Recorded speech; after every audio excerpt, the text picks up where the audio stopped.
نام بھجوائے گئے تھے. سنا گیا کہ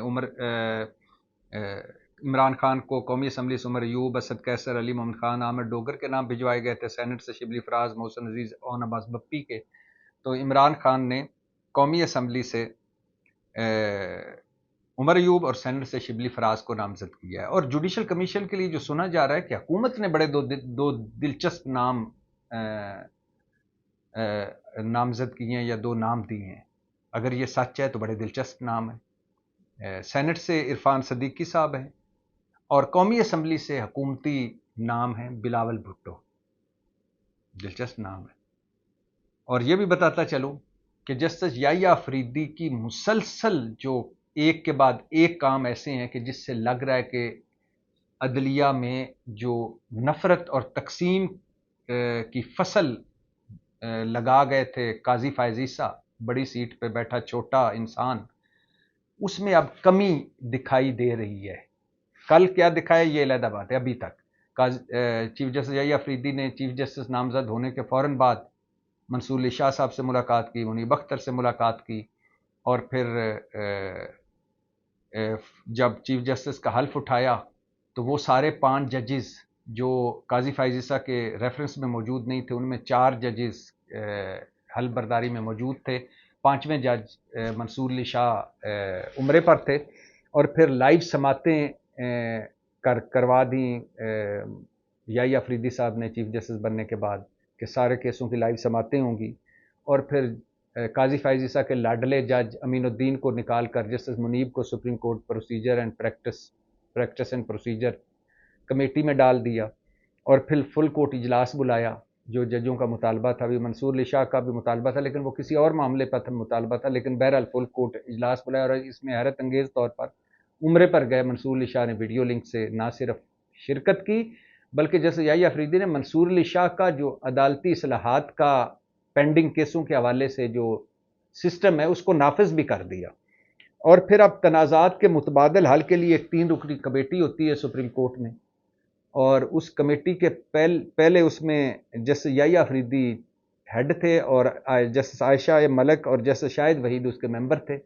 اب جسٹس یحییٰ آفریدی نے اپنی جگہ جسٹس منصور علی شاہ کو اس کمیٹی کا ہیڈ بنا دیا ہے اور جسٹس عائشہ ملک اور جسٹس شاہد وحید کو برقرار رکھا ہے. تو لگ ایسے رہا ہے کہ سپریم کورٹ حالانکہ بے اختیار ہو چکی ہے، سپریم کورٹ آئینی بینچ کے پاس زیادہ اختیارات ہیں، سپریم کورٹ کے پاس کم ہیں، لیکن پھر بھی لگ ایسے رہا ہے کہ یہ سپریم کورٹ میں وہ نفرت اور تقسیم جو قاضی فائز عیسیٰ کی دین تھی وہ اب کم ہوتی جا رہی ہے. اور یہ بھی بتاتا چلوں کہ آپ نے رانا ثناء اللہ صاحب کا لاکھوں میں ایک فرمو قول زریں سن لیا ہوگا کہ ہم نے منصور علی شاہ، ہم نے میرٹ پہ چیف جسٹس نہیں بنایا یحییٰ آفریدی کو، میرٹ پہ منصور علی شاہ صاحب ہی آتے ہیں. وہ یہ رانا ثناء اللہ صاحب کہہ رہے ہیں کہ اتنے بڑے جج، اصلاح پسند جج، محنتی جج، قابل جج منصور علی شاہ، ملک کا نقصان ہوا ہے وہ چیف جسٹس نہیں بنے، بدقسمتی ہے ہماری کہ وہ چیف جسٹس نہیں بنے. لیکن ہم نے ان کو چیف جسٹس کیوں نہیں بنایا؟ بغض عمران میں اور بغض پی ٹی آئی میں. کیونکہ عمران خان اور پی ٹی آئی نے کہنا شروع کر دیا تھا کہ منصور علی شاہ آئیں گے تو الیکشن ڈاکے بے نقاب ہوگا.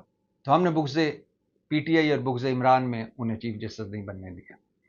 تو بہرحال جسٹس یحییٰ آفریدی کے اقدامات اللہ کرے کہ اس سے سپریم کورٹ کی جو تقسیم ہے وہ کم ہو. اب واپس آتے ہیں. اسلام آباد ہائی کورٹ میں اعظم سواتی کے جسمانی ریمانڈ کے خلاف ایک درخواست گئی ہوئی تھی. اسلام آباد ہائی کورٹ کے جسٹس میاں گل حسن اورنگزیب اور جسٹس ارباب طاہر سماعت کر رہے تھے کیس کی، اور یہ اعظم سواتی کا ریمانڈ دیا تھا جج ابوالحسنات ذوالقرنین نے. اور جج ابوالحسنات ذوالقرنین وہی ہیں جنہوں نے عمران خان اور شاہ محمود قریشی کو سائفر میں 10 سال کی قید سنائی تھی. یہ وہی ہیں جو پاکستان تحریک انصاف کے سیاستدانوں کو ضمانت دے کر کینسل کر دیتے ہیں.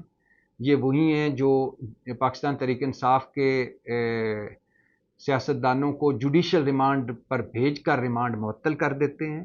یہ وہی جج ہیں جنہوں نے علیمہ خان اور عظمیٰ خان، جن پر حکومت نے بارودی مواد ڈالا ہوا تھا کہ یہ بارودی مواد سے سپریم کورٹ اور پارلیمنٹ کو اڑانا چاہتی ہیں، ان کو ریمانڈ پر ریمانڈ دیتے گئے. اور اسی جج ابوالاسناد ذوالقرنین نے اعظم سواتی کا ریمانڈ دیا ہوا تھا اور کیس لگا ہوا تھا اس ریمانڈ کے خلاف اسلام آباد ہائی کورٹ میں، اور جسٹس گل حسن اورنگزیب اور جسٹس ارباب طاہر سماعت کر رہے تھے، اور اس سماعت کے دوران جسٹس گل حسن اورنگزیب نے ابوالاسناد ذوالقرنین کے حوالے سے جو کچھ کہا وہ کانوں سے دھواں نکالنے والا تھا، اور جسٹس گل حسن اورنگزیب بولے کہ جج ابوالاسناد کے کارنامے دیکھیں، جب تک یہ موجود ہے انصاف نہیں ہو سکتا۔ جج ابوالاسناد کے کارنامے دیکھیں، جب تک یہ موجود ہے انصاف نہیں ہو سکتا۔ ابوالاسناد کی عدالت میں کیمرے لگے ہیں، ہمارے پاس پہلے بھی کیس آئے ہیں جہاں یہ مس کنڈکٹ کر رہا ہے، آرڈر کر کے تاریخ دیتا ہے، بعد میں ضمانت مسترد کر دیتا ہے۔ 2 ججوں نے بھی MIT کو لکھا کہ اس کو فوری واپس بھیجا جائے، ہم نے بھی لکھا اور اس کو واپس بھیجا۔ اس آدمی کو یہاں رکھا ہوا ہے تاکہ ان کی سیاسی کارروائیاں کر سکے۔ اسلام آباد میں تب تک انصاف نہیں ہوگا جب تک یہ آدمی یہاں ہے۔ اور پھر اس کے بعد جسٹس گل حسن اورنگزیب نے کہا کہ سائفر ٹرائل میں اس جج کے کارنامے دیکھیں، دنیا کی کسی عدالت میں اس طرح کی ناانصافی نہیں ہوئی جو اس نے کی۔ وزارت قانون اس کو سپورٹ کر رہی ہے اور کہہ رہی ہے کہ یہی کام کرو، اس لیے تمہیں یہاں بٹھایا ہوا ہے۔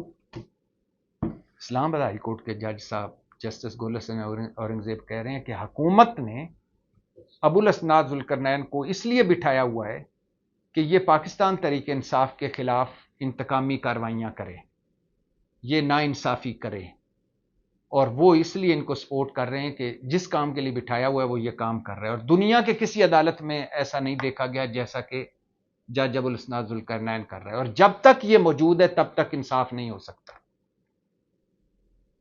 ہائی کورٹ کے جج انسداد دہشت گردی کے جج کے بارے میں یہ کہہ رہے ہیں۔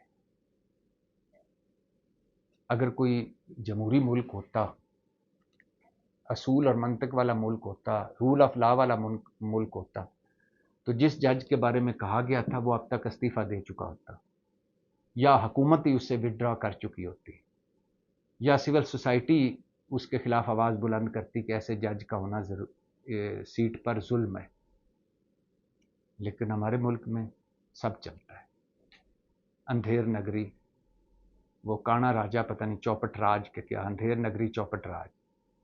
اور جب میں اندھیر نگری اور چوپٹ راج کی بات کر رہا ہوں تو آج کل اسلام آباد میں بھی یہی ہو رہا ہے۔ اسلام آباد جو کبھی سیف سٹی تھا، محفوظ شہر تھا، اور اسلام آباد جس کے چپے چپے پر کیمرے لگے ہوئے ہیں، اب اسلام آباد منی کراچی بن گیا ہے، جرائم کی اماج گاہ بن گیا ہے۔ اور شکریہ علی ناصر رضوی کا، جس کو امپورٹ کیا لاہور سے محسن نقوی صاحب نے، اور وہ اور ان کی ٹیم نے جو سوا ستیہ ناش کیا اس شہر کا، کمال ہے۔ ایک دن میں 4 ڈکیتیاں ہو رہی ہیں، اور رازدنیاں ہو رہی ہیں، چوریاں ہو رہی ہیں، ڈاکے پڑ رہے ہیں، پولیس کے اپنے لوگ قتل ہو رہے ہیں، اور گاڑیاں چورائی جا رہی ہیں، موٹر سائیکل چوری ہو رہے ہیں، اور اس کے علاوہ باہر نکلنا، موبائل لے کر نکلنا یا باہر جانا خطرے سے خالی نہیں رہا۔ لیکن پوری پولیس کہاں لگی ہوئی ہے؟ VIPs کو سیکیورٹی دینے کے لیے، اور پاکستان تحریک انصاف کو پکڑ دھکڑ، اس پاکستان تحریک انصاف کی پکڑ دھکڑ میں۔ اب اگر یہ چور، ڈاکو، لٹیرے یا جتنے بھی جرائم پیشہ عناصر تھے، اگر یہ تحریک انصاف کے ہوتے تو یقین کریں اس وقت تک علی ناصر رضوی اور ان کی ٹیم انہیں گرفتار کر چکی ہوتی، اور اب تک ان پہ پرچے بھی ہو چکے ہوتے، اسلام آباد محفوظ ہو چکا ہوتا۔ لیکن چونکہ یہ تحریک انصاف کے نہیں ہیں، تو چور ہیں، ڈاکو ہیں، قاتل ہیں، تو کیا ہے؟ پکڑ لیں گے ان کو، پہلے ان کا تو کر لیں، یہ تحریک انصاف کا تو مکو ٹھپ لیں۔ تو جو حال اسلام آباد کا ہو چکا ہے، ایسا پہلے کبھی نہیں دیکھا گیا۔ اتنی بد امنی، اتنی لاقانونیت، اتنی جان مال کا عدم تحفظ پہلے کبھی نہیں دیکھا گیا۔ اور یہ ہوتا ہے جب میرٹ پہ لوگ نہیں رکھے جاتے، جب سفارشی لوگ آتے ہیں، جب اقربا پروری کی جاتی ہے، جب ادارے پولیس جیسے ادارہ اپنا کام چھوڑ کر کسی اور کام میں لگا ہوا ہوتا ہے، جب اس کی پہلی ترجیح عوام نہیں ہوتے، لا اینڈ آرڈر نہیں ہوتے، جب اس کو پتہ ہوتا ہے کہ جو بھی ہونا ہے شہر میں ہوتا رہے، مجھے کسی نے کیا ہلانا ہے، جواب دہی نہیں ہوتی۔ پتہ ہے محسن نقوی صاحب ان کا ہاتھ میرے سر پر ہے، مجھے کیا ہونا ہے؟ کسی نے کیا کر لینا ہے؟ عام آدمی لٹتا رہے، مرتا رہے، ڈاکے پڑتے رہیں، قتل ہوتے رہیں، رازدانیاں چوریاں ہوتی رہیں، ہمیں کیا؟ تو اب اسلام آباد والوں، پہلے بھی اس ملک میں یہ بنیادی ہمارے حقوق ہیں، اچھی تعلیم، مفت صحت کی سہولیات، جان مال کا تحفظ، انصاف تو جیسا ملتا ہے قدم قدم پر چھتر ملتے ہیں، جیسا آپ کو اچھا صحت اور اچھی تعلیم مل رہی ہے وہ بھی آپ کو پتہ ہے۔ اب آپ نے اپنے جان اور مال کی حفاظت بھی خود کرنی ہے، اپنے اور اپنے بچوں کے لیے آپ نے خود گارڈ رکھنا ہے یا خود آپ نے حفاظت کرنی ہے، اپنے اور اپنے بچوں کے لیے خود صحت اور تعلیم کی سہولتیں ڈھونڈنی ہیں، اور اپنے اور اپنے بچوں کے لیے خود انصاف کے راستے تلاش کرنے ہیں۔ ہاں، حکومت کو ٹیکس دینے ہیں اور اس اسلام آباد پولیس کو سلام ٹھوکنے ہیں۔ پاکستان زندہ باد۔